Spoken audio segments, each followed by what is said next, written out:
السلام علیکم ورحمۃ اللہ وبرکاتہ۔ معزز خواتین و حضرات، امام الانبیاء سید الانبیاء امام المرسلین خاتم النبیین محمد الرسول اللہ صلی اللہ علیہ وآلہ وسلم کی حدیث سے مبارکہ کا سبق لے کر آپ کا اپنا استاد عبدالرزاق صاحب گلمن بیک وقت واٹس ایپ، فیس بک پر، یوٹیوب چینل پر آپ کی خدمت میں حاضر ہے۔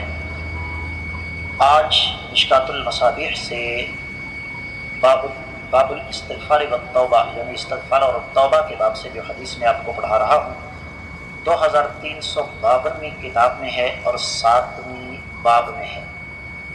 الفاظ اس کے یہ ہیں: وعن ابی موسیٰ رضی اللہ تعالیٰ عنہ قال قال رسول اللہ صلی اللہ علیہ وآلہ وسلم ان اللہ یبسط یدہ باللیل لیتوب مسیء النہار وَيَبْسُطُ يَدَهُ بِالنَّهَارِ لِيَتُوبَ مَسِيءُ اللَّيْلِ حَتَّى تَطْلُعَ الشَّمْسُ مِنْ مَغْرِبِهَا۔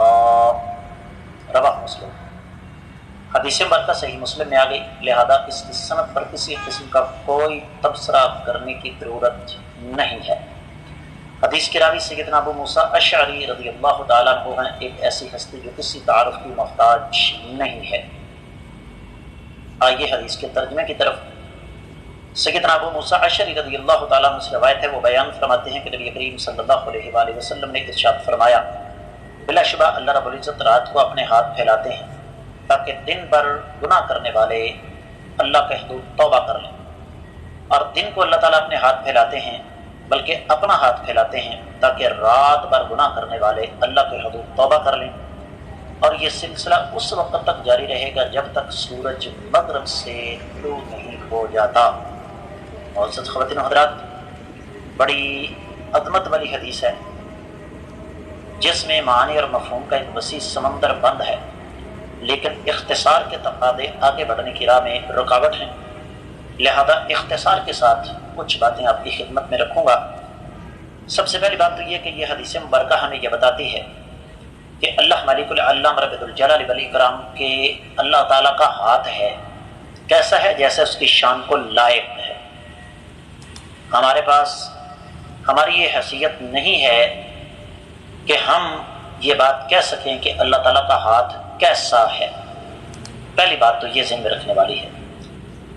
دوسری بات جس کا تعلق ہمارے اس سبق کے ساتھ بہت گہرا ہے وہ یہ کہ اس حدیث مبارکہ سے یہ بھی پتہ چلتا ہے کہ رب کائنات کو یہ بات بہت زیادہ عزیز ہے کہ بندے اللہ تعالیٰ کے حضور توبہ کریں، اللہ تعالیٰ کے حضور اپنے گناہوں کی معافی مانگیں۔